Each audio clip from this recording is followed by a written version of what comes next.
una hermana de la misma edad. Por supuesto, como suele suceder entre los mellizos, este niño aparecía como una especie de desastre pobre y la niña era maravillosa, genia. Vieron que es frecuente que uno de los dos sea... Bueno. Entonces, un niño realmente que hablaba mal,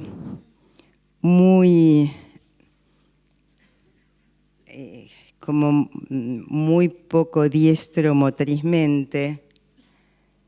En la entrevista familiar que yo hice de entrada, con los niños pequeñitos muchas veces hago una entrevista familiar. A ver, siempre la hago porque siempre hago una entrevista con madre y padre. Siempre. O sea, aunque después lo vea el niño con la mamá y el niño con el papá, si los padres están juntos, si no están juntos, no.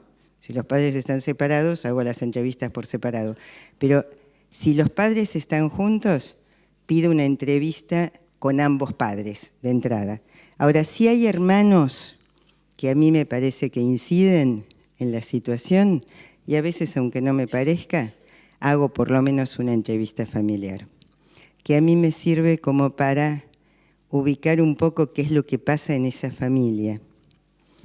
Y cómo se van dando los vínculos, etc. Acá la entrevista familiar fue fantástica porque había una niñita, los niños estos tenían 3 años y había otra niñita de 6. Y la niñita de 3, o sea, este era el único varón. La niñita de 6 muy buena, amorosa, dulce y muy atenta con sus hermanitos, y la de 3 comandando a toda la familia. Con un vocabulario increíble, se puso a dibujar y era impresionante, así de estas niñas. Bueno, y este que nada, no hacía apenas y muy bebote, muy el pequeñito, me parecía el bebé. Este niño, con este niño hubo que trabajar un montón porque la sensación era, sin ser autista, sin ser psicótico, era un niño que lo trajeron porque en la escuela pusieron el grito en el cielo, en el jardín de infantes, de que este niño no podía, de que este niño salía del aula, de que este niño no se conectaba bien con los otros, por supuesto iba camino a un diagnóstico de TEA, con padres que no hubiesen aceptado ese diagnóstico igual, que estaban muy preocupados y que decían que siempre había sido como un niño más lábil físicamente, entonces que la madre había tenido que protegerlo más, que era el que con menos peso había nacido y toda una cuestión. Pero lo que sí pasaba, pensando en esto del cuerpo, era que nos sentábamos en el piso a jugar cuando ya estábamos él y yo solos, y el niño se sentaba, se iba corriendo hasta que su espalda quedase sobre, digamos, como tocando mis piernas o tocando alguna parte del cuerpo, como si para sostenerse necesitara un respaldo de otro. ¿Se entiende? Y esto también, fíjense, que nos da un elemento diagnóstico importante. Porque lo que plantea eso es que él no puede estar ni sentado ni parado solo. Necesita un sostén externo todo el tiempo. Correrme yo ahí hubiese sido absurdo. Decir que no se me acerque.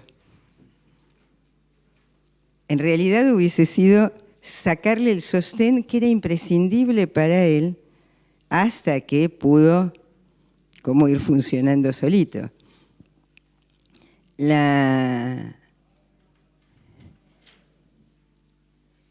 Algo que podemos retomar después, pero que me parece que es importante que lo plantee de entrada, porque me acordé por este paciente. Cuando trabajamos con cualquier niño, nosotros sabemos que trabajamos con muchos más que el niño, con la familia, con los padres y con la escuela. Pero cuando trabajamos con niños graves, esto es mucho más todavía. el psicoanalista tiene que trabajar con la escuela, con el lugar donde el niño vaya. Trabajar en el sentido de estar en contacto, digamos, de poder tener entrevistas, charlas telefónicas, lo que sea. Digamos, no podemos recluirnos en la consulta porque nos estamos perdiendo partes importantes de la historia del niño. Me acordé porque con este niño un problema muy serio lo tuvimos con la escuela, porque cuando yo fui a la escuela a hablar, el niño ya estaba en sala de 4, me dicen, hablo la directora, la psicóloga y la maestra, y las tres hablando que este niño no podía con esa escuela porque era una escuela trilingüe y que el niño no iba a poder y que... Pero para mostrarme eso me traen los dibujos de la hermana del niño y los de él. Y yo ahí dije, bueno, si estos siguen haciendo lo mismo, de compararlos justamente a ellos dos, la niña dibujaba como mucho más de 4 años y él dibujaba como de 2. Entonces, bueno, obviamente, digamos, no era una escuela para este niño.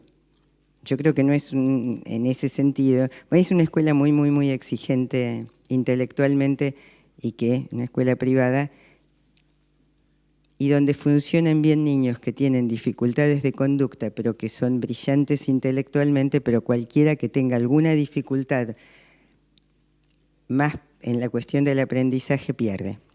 Digamos, no soporta la escuela y la escuela, fundamentalmente la escuela no lo soporta a él. Entonces no era la escuela para el niño, obviamente. Yo algo de esto les digo a los padres, por supuesto los padres, como suele suceder, no me escuchan demasiado hasta que el niño tiene que entrar en primer grado y los cambian a todos, porque se dan cuenta de que no funciona la escuela con ninguno. Digo esto porque ahí también ayudó mucho. Cuando el niño cambia de escuela, este niñito, estaba él mucho mejor, ya podía estar él armado y no tenía que andar sosteniéndose en otro todo el tiempo, ya había podido integrar una representación de su cuerpo, porque cuando un niño tiene que hacer esto, de tener la espalda sostenida en otro, no es solo como una cuestión fusional como de saber que el otro está cerca, sino también de que la representación de su propio cuerpo es endeble. Por eso las sensaciones, esos niños que vieron que parece que se caen físicamente, cuya motricidad no responde bien, no tienen que ver con una cuestión, pueden tener que ver con una cuestión corporal, pero fundamentalmente no es una cuestión corporal, es distinto. O sea, no es una cuestión orgánica, no es biológico, es la representación que hacen del cuerpo. Bueno, esto me parece que es importantísimo como que uno lo vaya pensando, porque muchos de estos niños que vienen con patologías graves son niños como que tienen dificultades en sus movimientos, que digamos que no son armónicos. Y no son armónicos no porque tengan un problema físico, orgánico, sino porque no pueden representar el cuerpo. A cualquiera nos pasa, a ver, si uno se tira a nadar y se muere del susto, es probable que nade mal, ¿no es cierto? O si uno supone que no va a poder, o qué sé yo, a uno le puede pasar, a mí me ha ocurrido, de poder nadar muy bien donde hago pie y no poder nadar donde no hago pie, por ejemplo. Digamos, con lo cual, evidentemente, no es una cuestión de nadar o no nadar ni del cuerpo. Es una cuestión de cómo me ubico yo allí donde no hago pie. O sea, la sensación de caída. Bueno, esto es lo que pasa con los niños que aparecen tambaleantes. Yo decía que con este niño la escuela tuvo que ver porque cuando lo cambiaron de escuela a una escuela mucho más comprensiva en ese sentido y de menor exigencia, pero una buena escuela, le tocó una maestra que era de esas así para tenerlas para todos los pacientes de uno, y sí, me la hubiese llevado a mi casa, digamos, divina, que decía, a mí lo que me importa es que él esté contento en los recreos. Aprender va a aprender, y no importa cuándo. Pero yo quiero que él esté bien con los otros chicos y quiero que esté contento. Por supuesto, el chico aprendió por amor a la maestra. Se enamoró de la maestra, una maestra joven, muy amorosa, se enamoró perdidamente de la maestra. Primer grado, terminó el grado sabiendo leer y escribir. Ella decía, no me importa, aprenderá a fin de año o el año que viene, pero él va a aprender. Lo que importa es que esté bien, que esté contento, que se conecte con los demás chicos, que tenga amigos. Yo decía, esto es increíble. Y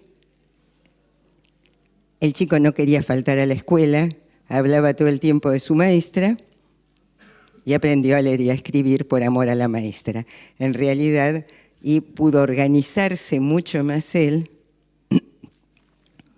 Curiosamente, años después vino la madre a decirme que cuando el chico ya había terminado el tratamiento, que la que estaba teniendo problemas era la hermana melliza en esta escuela, porque era una escuela que privilegiaba, porque los había cambiado a los 3 de escuela. Y entonces lo que habían dicho era que en esta escuela se privilegiaba el trabajo grupal. Y que esta chiquita, que era muy competitiva, que era brillante, pero muy competitiva, no toleraba el trabajo grupal. Entonces, que empezaba a tener problemas ella, o sea, fíjense cómo miradas distintas hacen muchas veces a cuál es digamos, dónde está el problema. De cualquier manera, este niño cuando llegó tenía dificultades importantes, pero insisto, no era ni autista ni psicótico. Bueno, pero volviendo al tema de la psicosis, una de las cuestiones fundamentales con los niños psicóticos es que si en el relato de los padres de los niños autistas suele pasar que digan esto de que el niño parecía un ratoncito o una cosa, en el relato de los padres de niños psicóticos lo que aparece es una especie de idea de monstruosidad, de hay algo extraño, el otro es un extraño, y de los maestros también.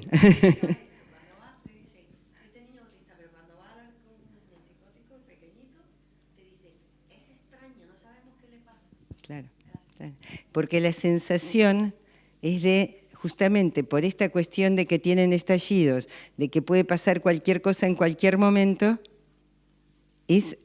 pero lo llamativo es que muchas veces es desde que nacen, los padres traen como, desde que nació, había algo raro, cosa que obviamente no, pero que fue mirado así, como que algo, a ver, uno puede decir, el nacimiento implica un encuentro entre dos, entre más de dos en realidad, pero en principio serían dos. Pero también puede haber un desencuentro. De alguna manera, en los niños que arman después una estructuración psicótica, uno puede construir que ahí hubo un desencuentro.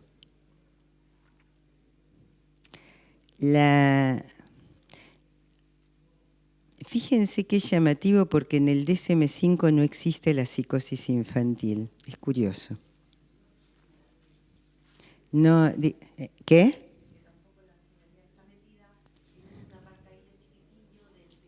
Sí, sí. Por eso aparece como parte del TEA. No queda diferenciado cuando es algo diferente. Y yo creo que tiene que ver, entre otras cosas, con que es muy difícil sostener que, como se hace con el TEA, que sea biológico. Entonces, digamos, lo han sacado, es como imposible, digamos, ¿cómo se va a sostener que estos niños tienen algo que... ojo, en ambos casos, insisto, puede haber una excelente evolución y también puede ser desastrosa la evolución. Las dos cosas, digamos, no está garantizado ni en el caso del autismo ni de la psicosis, ni que siempre vayan a ser autistas. Yo no creo que un niño psicótico vaya a ser toda su vida psicótico, creo que, por eso hablo de se está estructurando al modo psicótico, porque creo, yo he visto niños que han salido de la situación y qué sé yo, que tengan algo de locura, insisto, bueno, digamos, pero pueden andar por el mundo y estar bien en el mundo. Y yo a veces digo, bueno, qué sé yo, pueden tener dificultades en los vínculos, bueno, pero tanta gente tiene dificultades en los vínculos y anda, que no es para tampoco decir, bueno, cuando yo digo salen de la situación, quiero decir, bueno, dejan de ser alguien que no puede funcionar autónomamente o que, digamos, o que queda totalmente sujeto a esto de explosiones y angustias terroríficas y todo eso. Pasa a neurotizarse de alguna manera, aun cuando queden algún rasgo psicótico. Y lo mismo pasa, digamos, en el caso del autismo. Y mucho más con todos estos otros niños graves que son inclasificables, como ese que yo les contaba recién, que no era ni autista ni psicótico, ni qué sé yo, pero era un niño con dificultades importantes. Ahora, la sensación de extrañeza de entrada es muy llamativa. Yo he escuchado padres decir como parecía un monstruo. Y yo quedarme helada, que digan que una niñita cuando nació, la madre y el padre digan que parecía un monstruo. En realidad, en general, uno lo ve hermosísimo un hijo, aun cuando esté amoratado, qué sé yo, medio aplastado por el pasaje por el canal de parto. No sé, digamos, es muy raro que uno plantee que alguien es, digamos, o que parece un monstruo, una nena que además era una nena normal. Después entendí por qué decían eso, porque no esperaban una mujer y nació mujer.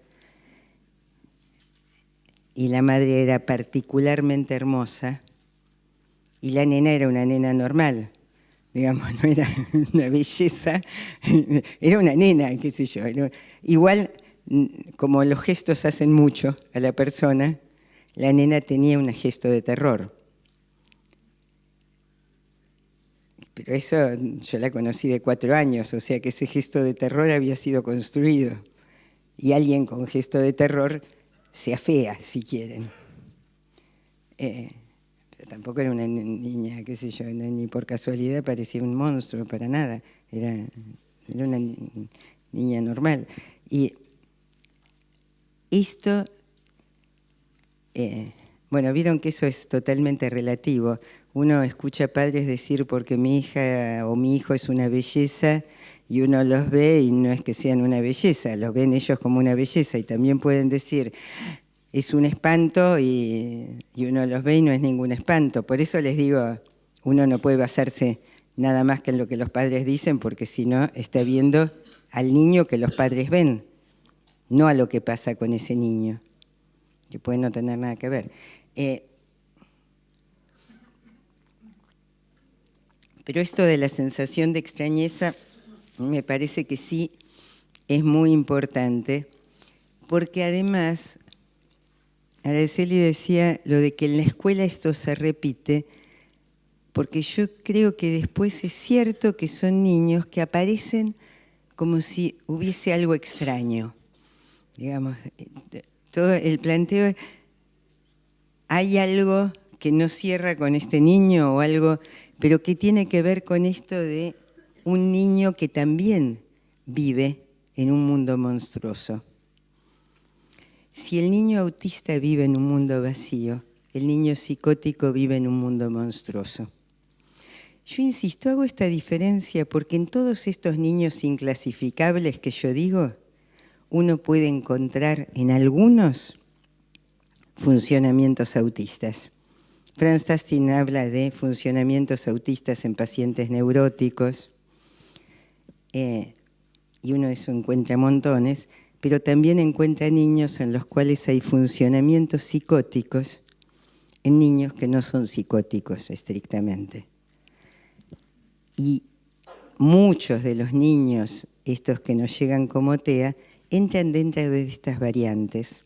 Y entonces identificar estas cosas es importante porque casi el niño psicótico, por ejemplo, yo insisto, exige un sostén y si todos los niños exigen sostén y contención, estos niños exigen una contención y un estar como conectado y disponible y siendo uno terriblemente flexible, porque pueden saltar de un momento al otro, que hay que tenerlo en cuenta, digamos, que es muy importante. Hay que pensar, insisto, que viven en un mundo monstruoso y que viven en un mundo de terrores.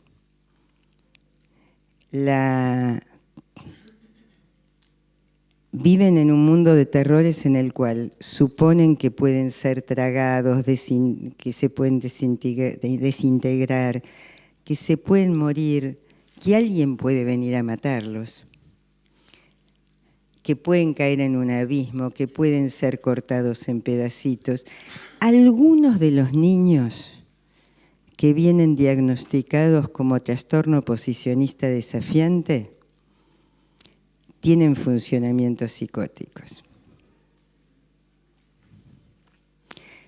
O sea, suponen que el mundo los persigue, que el mundo es absolutamente hostil y en realidad entonces lo que hacen es atacan todo el tiempo.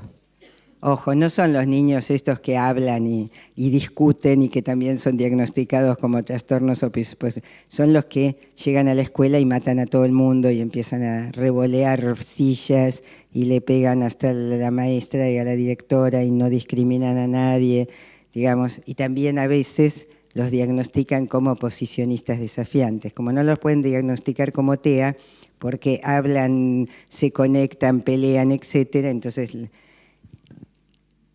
tampoco serviría que uno les diga que son psicóticos, ojo. Yo no uso ninguna de estas dos palabras, las uso acá con ustedes, en los libros. Después a los padres jamás les digo que un chico es autista o que es psicótico, nunca. Les digo que vamos a ir viendo. Y que los diagnósticos no son fijos en la infancia, que uno tiene que ir viendo, que van a ir cambiando. Y bueno, que vamos a ir haciendo todo un recorrido, que lo podemos ayudar, que tiene dificultades y que el asunto es cómo hacemos para ir ayudándolo a resolver esas dificultades.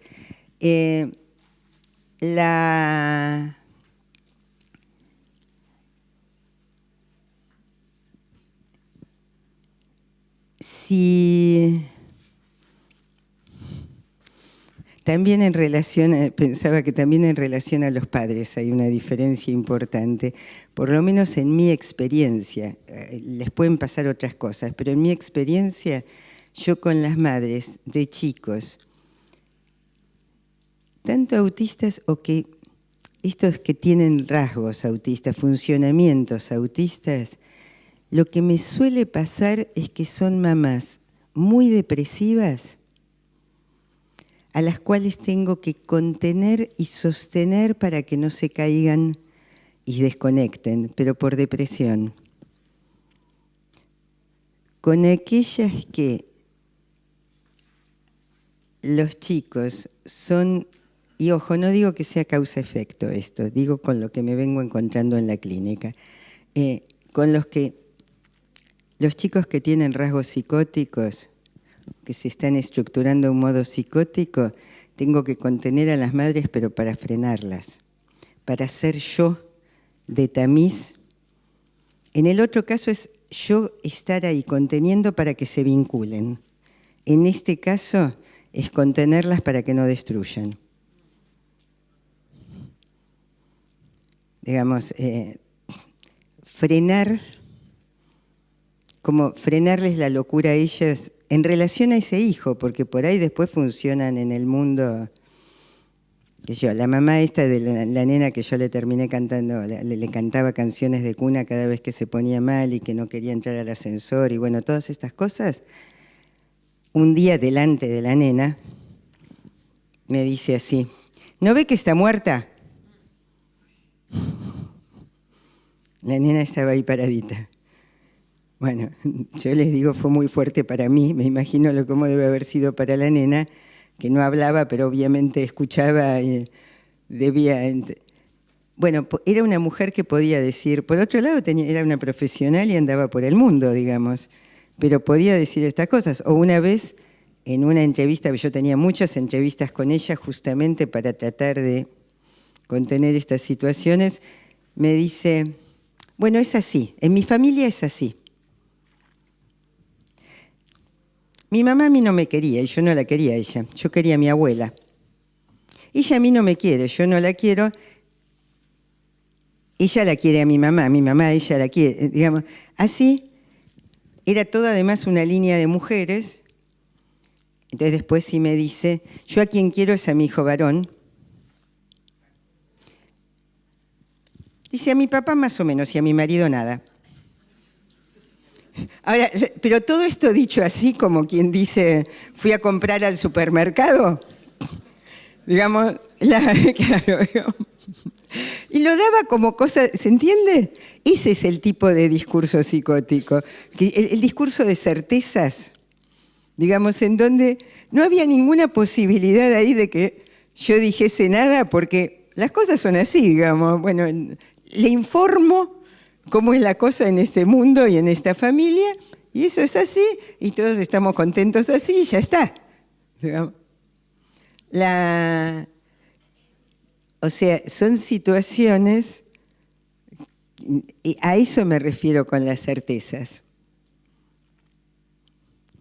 La otra cosa son, qué sé yo, mamás, que hay una particularmente que me llama cada tanto, angustiadísima y llorando, porque, qué sé yo, el pediatra me dijo que en realidad al nene le pasan cosas más serias de las que yo pensaba, y entonces, ¿cómo hago? Porque yo quiero ayudarlo. Y bueno, esto con un nene que tiene funcionamientos autistas, digamos, pero entonces ella está angustiada, llora, entonces yo tengo que sobre todo sostenerla y pensar para qué el pediatra habla, sí, porque lo que le lleva a eso es a que se deprima, se recluya ella, se desconecte, no es que le va a decir cualquier disparate al chico, pero va a llegar a la casa y se va a meter en la cama, digamos, y no va a salir de la cama, ¿se entiende? Entonces, digamos, tengo que sostenerla para que a su vez mantenga la conexión con el chico, que cuando está con el chico y se puede conectar y está ella bien, puede jugar, puede estar bien, digamos, puede decirle que lo quiere, y realmente se nota que lo quiere mucho. Hay una situación que es distinta. En algunas, por lo menos, de estas madres, lo que uno encuentra, con esta que decía, no ve que está muerta, lo llamativo es que el deseo de muerte de un hijo, que es lo más reprimido de todo en una mujer, aparezca sin represión. Esto es, digamos, es muy conmocionante además para uno, porque es muy intolerable para uno cuando uno lo escucha. La mamá del otro chiquito que yo les decía, que se hablaba, ese que me pilló, que tiró la taza, bueno, todas esas cosas, que hacía estas cosas, pero por otro lado era un pibe increíble. La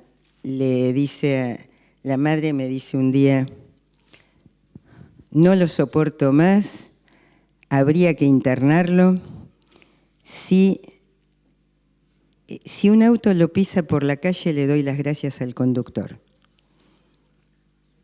Yo les digo, me quedé... Después de eso, lo único que se me ocurrió decir fue que a las sesiones lo trajera el padre. Y además le enseñé al chico a cruzar con semáforo.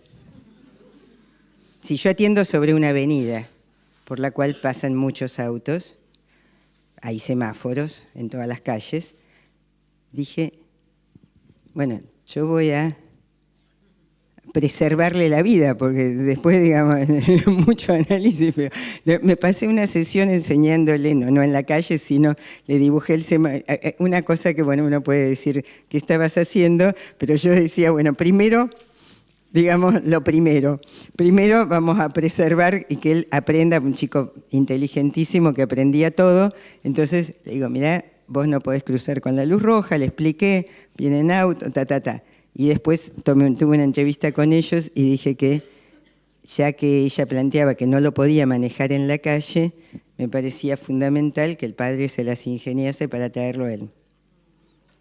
Lo cual ayudó un montón, además, porque estableció más relación del padre con el nene, el padre se empezó a dar cuenta de cosas, bueno, ayudó un montón más allá de eso. Pero yo digo, en realidad ahí yo me quedaba, ¿se entiende? O sea, está bien, me llevó a mí a realizar acciones. Pero porque tampoco ahí había nada de lo interpretable. ¿Qué le digo a una mamá que me dice eso?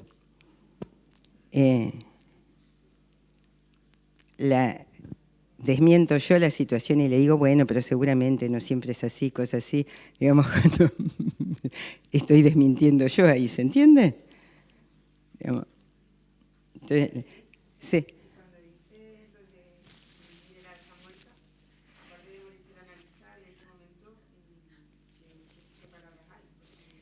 No, ahí sí porque estaba la nena delante, la otra lo dijo sin que estuviese el nene delante, pero no, estando la nena delante yo dije, no, mire, no, ahí sí le dije, no, mire, está re que te viva, no ve que, digamos, y todo lo que hace y todo lo que puede y qué sé yo, ya, pero, digamos, ahí no quedaba otra, y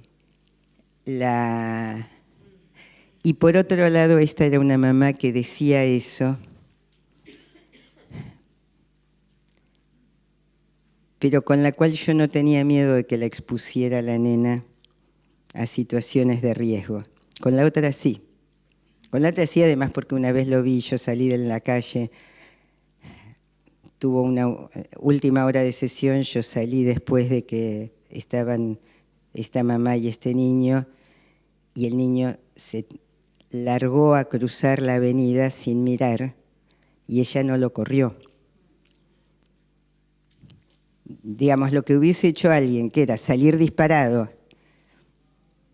ella se quedó. Después de, yo eso lo había visto, y después de eso ella me dice eso, entonces, bueno, yo dije, por lo menos, claro, digamos, protejo ciertas cosas y además planteo claramente que ella no se puede manejar con el niño sola en la calle, que por ahí es mejor que el padre ayude un poco más. Que ayudó un montón eso porque además el padre se comprometió de otra manera con todo. Y ese papá ayudó muchísimo, muchísimo. La verdad es que tenía un funcionamiento diferente. Pero, digamos, bueno, son cuestiones, por eso digo, son cuestiones diferentes. Y hay que pensar de nuevo en la singularidad. Hay otra cosa que es importante, que estos niños, una de las defensas más importantes en los niños psicóticos es la identificación proyectiva. ¿Esto qué implica? Que lo que les pasa a ellos lo ven como algo que viene desde afuera. Entonces, si ellos tienen deseos que viven como monstruosos, ni los pueden reprimir, sino que suponen que esto les viene desde afuera, por eso suponen un otro atacante. ¿Se entiende? Y la otra cosa es que se arman como agujeros representacionales, o sea, son niños, algunos hablan. Este niñito, por ejemplo, hablaba y muy bien. Muchos tienen un lenguaje que es confuso y bizarro, algunos, es más, algunos no hablan. Bueno, la chiquita esa, pero era una nena muy, muy grave, no hablaba nada. Cuando hablan suele ser un lenguaje que más que, puede pasar que hablen en tercera persona y esas cosas como los niños más autistas, pero también puede pasar que puedan hablar en primera persona. Algo de esto sí pasaba con este niño, pero de repente aparezcan como cuestiones muy confusas y sobre todo muy bizarras, como cuestiones en donde pueden mezclar situaciones, más allá de lo que hace cualquier niño, porque ojo, esto también hay que diferenciarlo, si no por ahí uno ve psicosis en cualquier lado.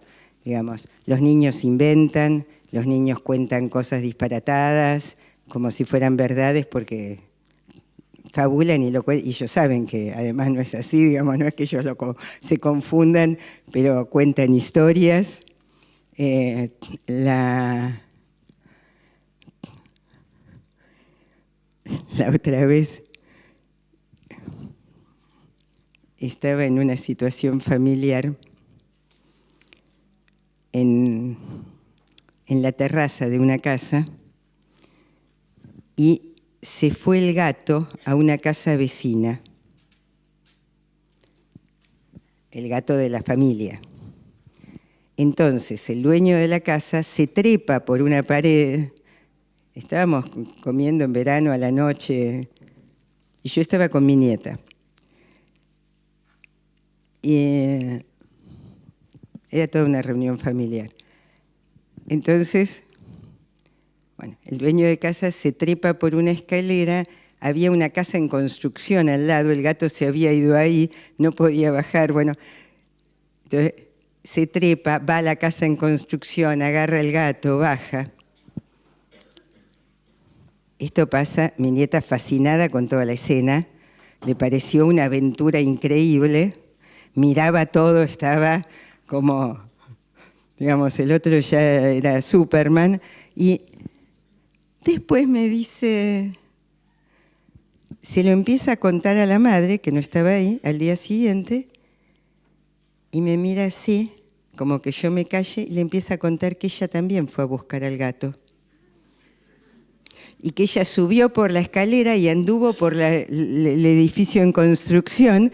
Entonces, digamos, y sabía perfectamente que no había sido así.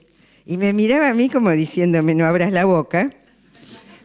Que después lo hablamos. Y me dice, bueno, yo le dije, yo pensaba mejor que yo le aclare a mi hija que no la dejé hacer eso porque va a pensar que soy un desastre. Digo, que la dejo andar trepándose por un edificio en construcción para buscar un gato. Pero, digamos, o sea, los niños inventan cosas o toman cosas y fabulan, todos.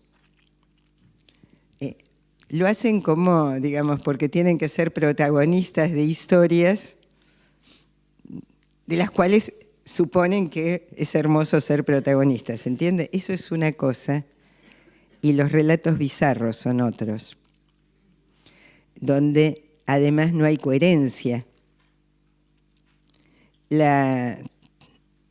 Insisto, esta cuestión de las historias, en donde además se usan, digamos, muchas cuestiones.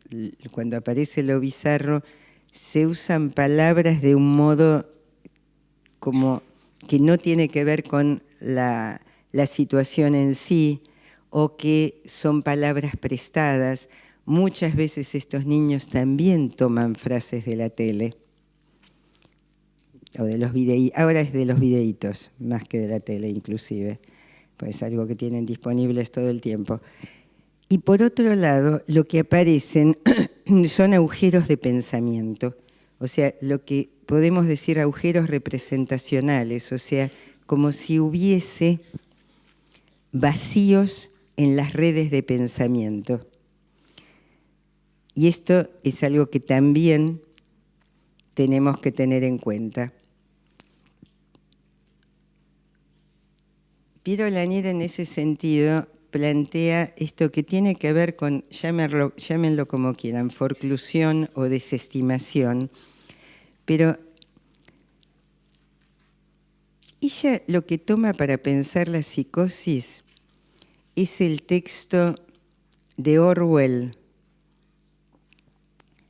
en donde lo que se plantea es, ¿vieron ese mundo en el cual se empiezan a prohibir pensamientos, se empiezan a prohibir palabras? Y entonces quedan todos los, como un mundo gobernado desde cámaras, además, en el cual se empiezan a, eso, como a perder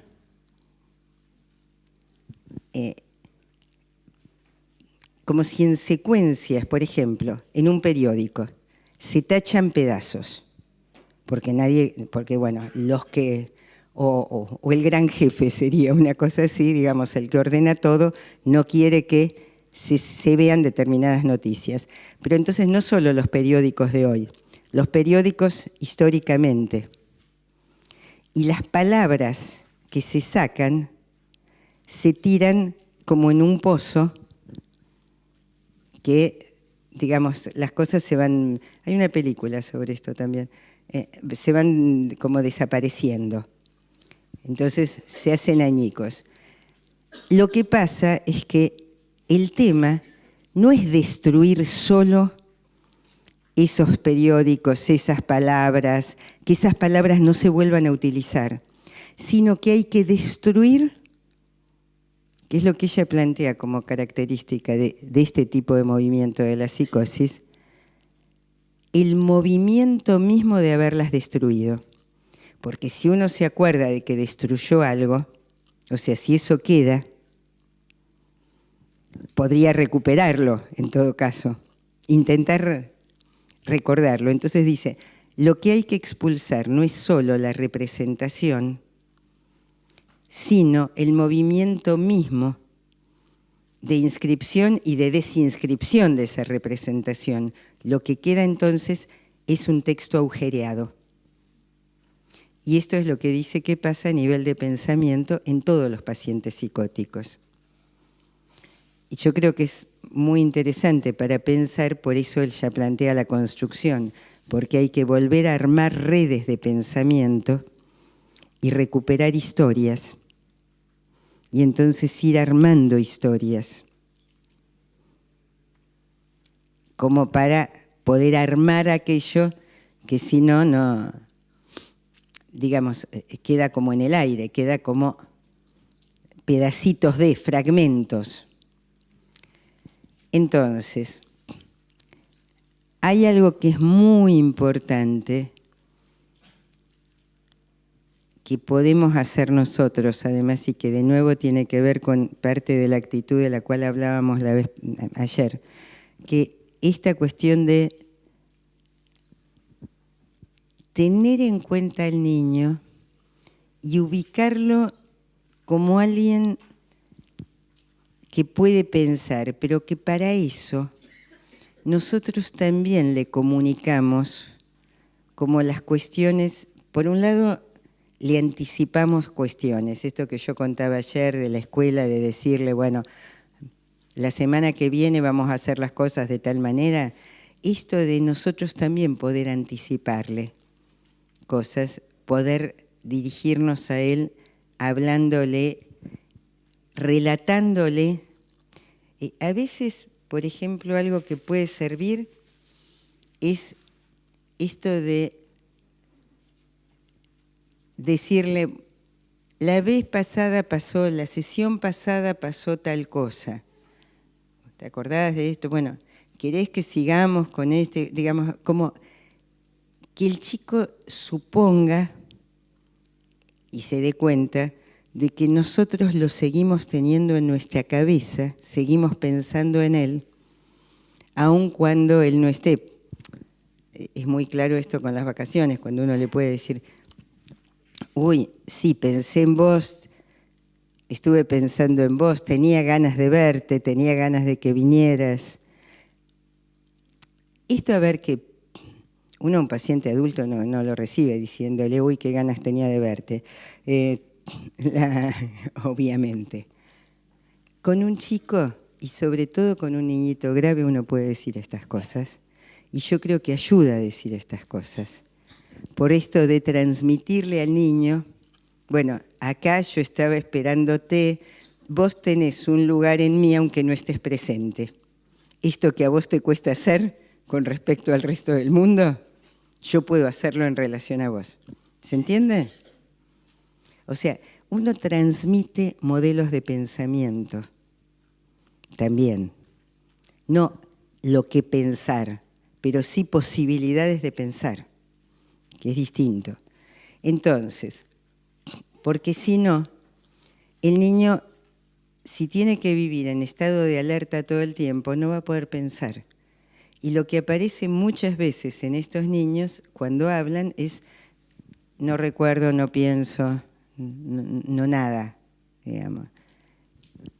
Cómo revertir todo este tipo de cuestiones. Bueno, podemos pensar en relación al sufrimiento infantil.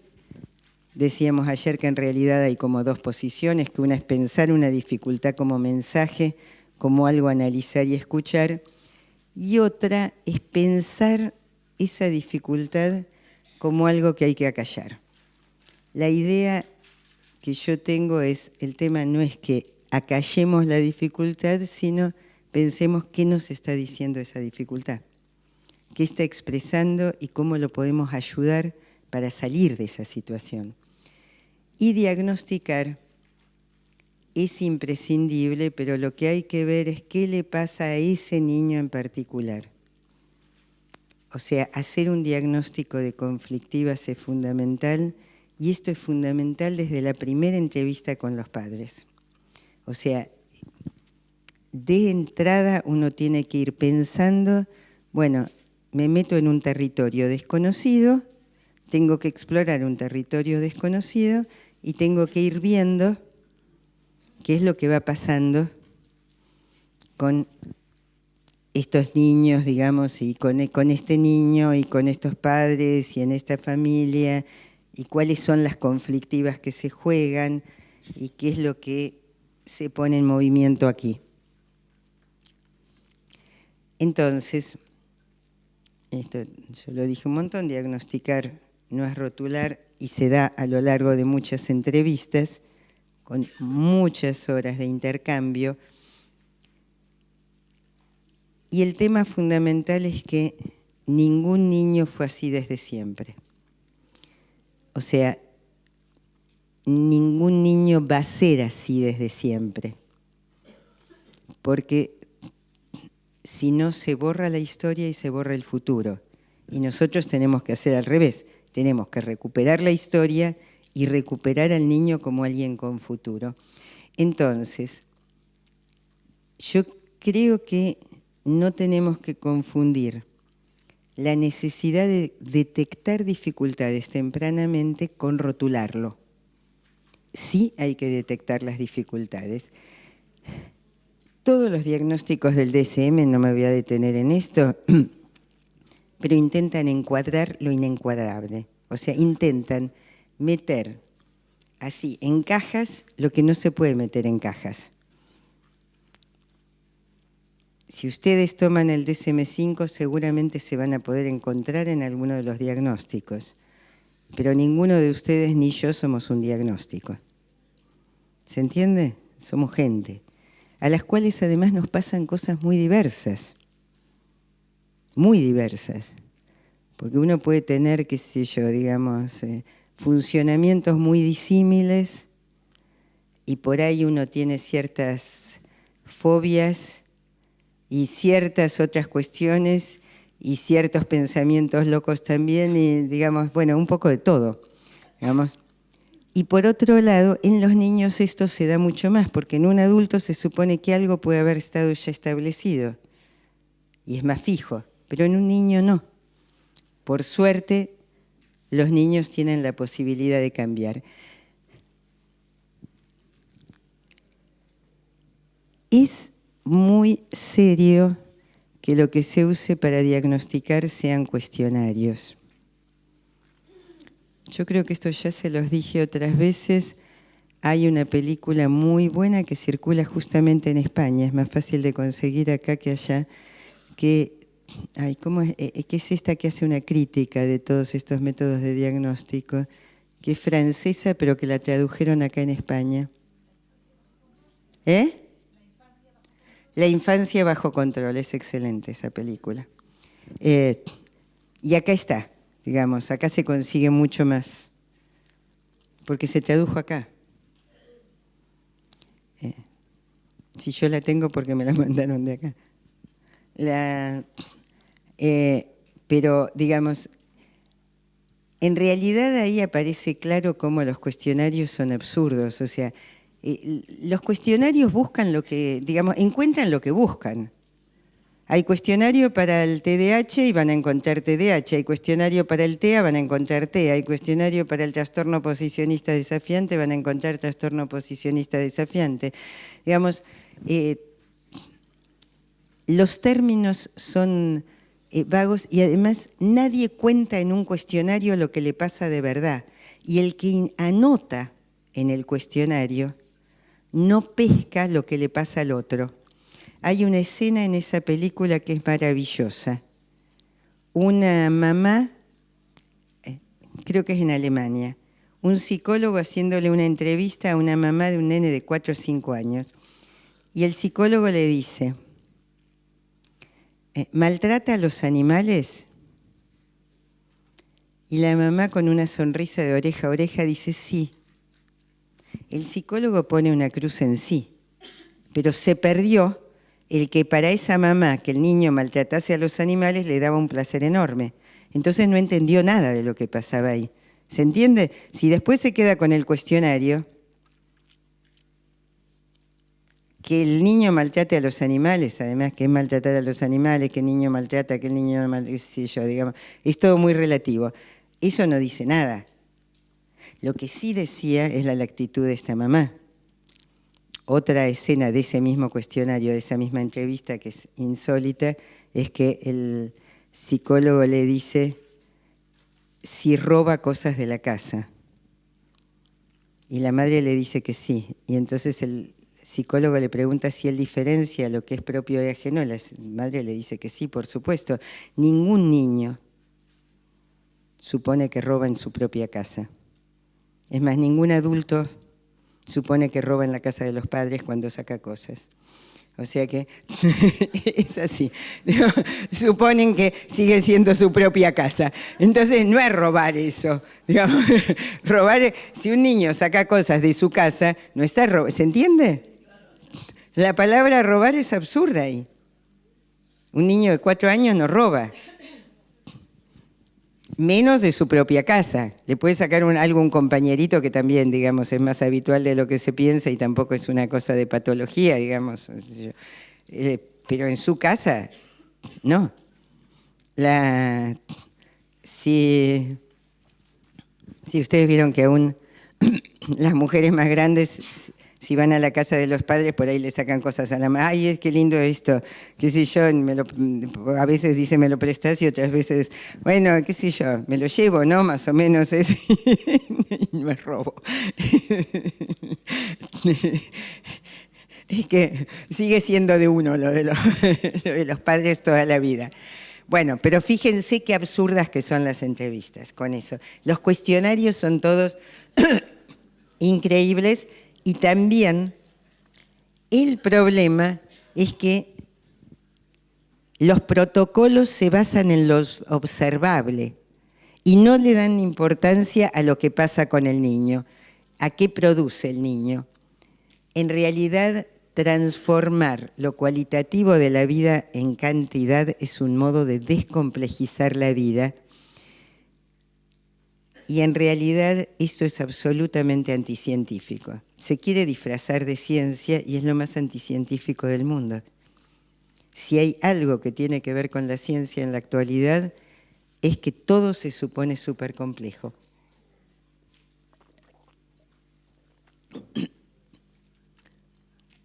Bueno, de hecho, yo creo que en ese sentido, cuando yo les decía, a mí me gusta tener una primera entrevista del niño con sus padres, en muchos casos una segunda entrevista con toda la familia, a veces a la inversa, la primera entrevista con toda la familia, después el niño y sus padres, después una entrevista con el niño y la madre. Esto sobre todo en niños pequeñitos. Si el niño es más grande, puedo siempre tener, esto después de tener una serie de entrevistas con los padres. 2, 3, las que pueda y las que sean necesarias. Hay veces que los padres están tan urgidos que después de una primera entrevista me piden que vea al niño. Y bueno, y ahí lo veo, pero con ellos. Y les aviso, después vamos a tener más entrevistas nosotros. Pero entonces, la cuestión es, digamos, primero suelo tener una entrevista con ambos padres o una familiar. Después, digo con niñitos pequeñitos, hasta 5 o 6 años. Después, una entrevista en general de la mamá y el niño, además de los padres juntos, la mamá y el niño, el papá y el niño.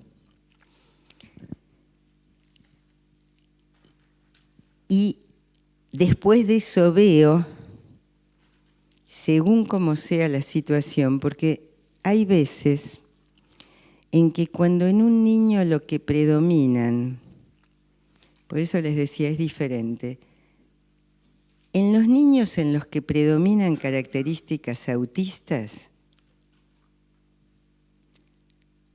y sobre todo cuando la consulta es temprana, o sea, son pequeñitos, yo tiendo a que los padres estén incluidos en la entrevista y en las sesiones. O sea, por ahí, cuando digo mucho tiempo, hay pacientes que los 2 primeros años de tratamiento fue con los padres adentro del consultorio.